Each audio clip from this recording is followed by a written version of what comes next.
Magandang tanghali, narito na ang mga balita sa inyong PRTV Newsbreak.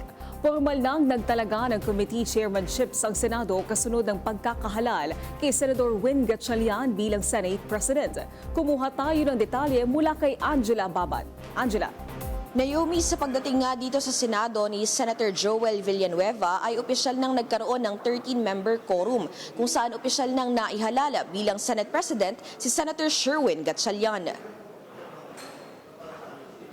Yes, we recognize the majority leader.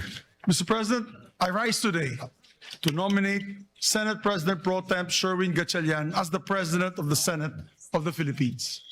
Throughout his public service career as member of the House of Representatives, as mayor of Valenzuela City, and as senator, he has consistently proven his competence, his effective leadership, and his unparalleled work ethic.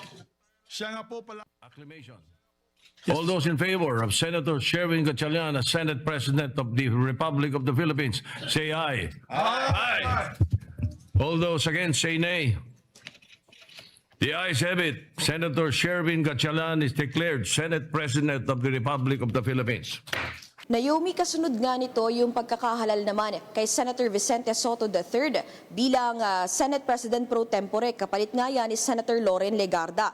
Si Senator Meg Zubiri naman ang Majority Floor Leader, habang Deputy Majority Floor Leader naman sina Senators JV Ejercito at Joel Villanueva.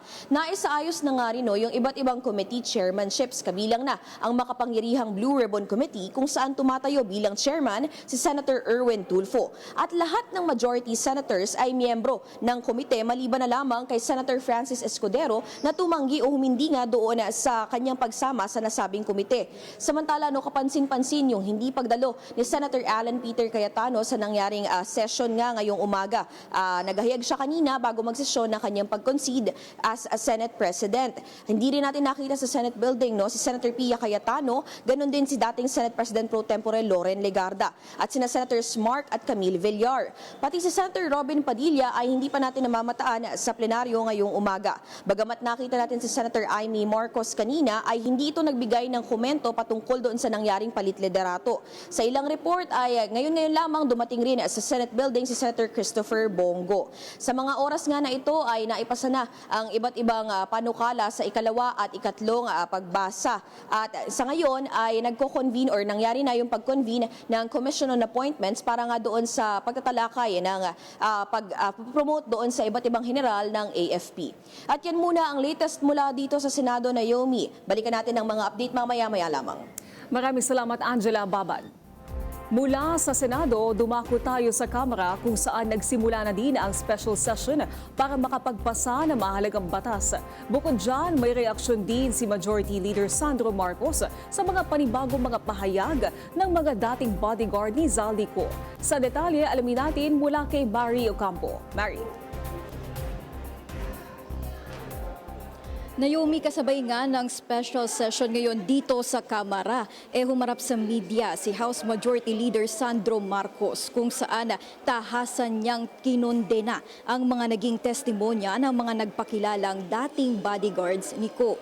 Pinabulaanan ng mambabatas ang mga akusasyon na may halong pamumulitika ang pagsasampa ng kaso sa ilang mga senador na sangkot sa flood control issue.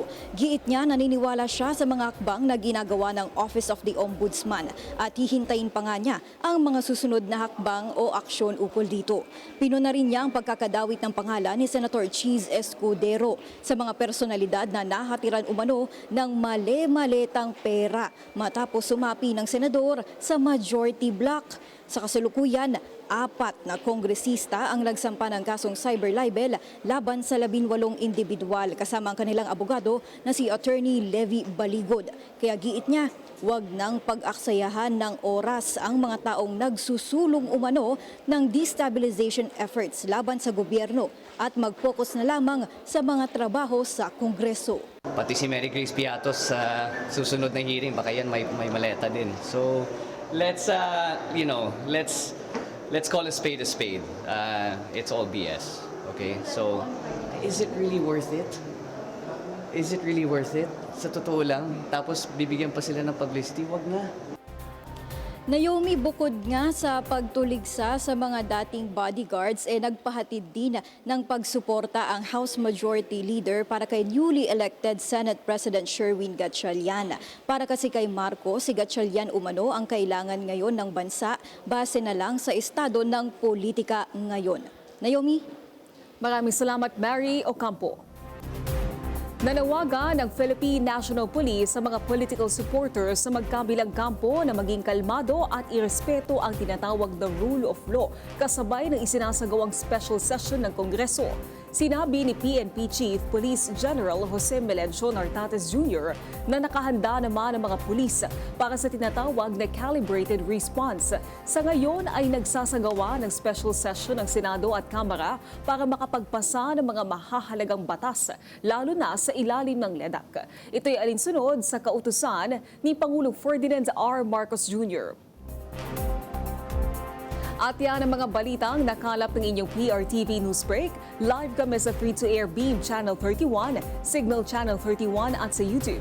Tumutok din sa aming social media accounts sa Instagram, Facebook at TikTok sa PRTV Prime Media. Ako po si Naomi Tiburcio. Magandang tanghali.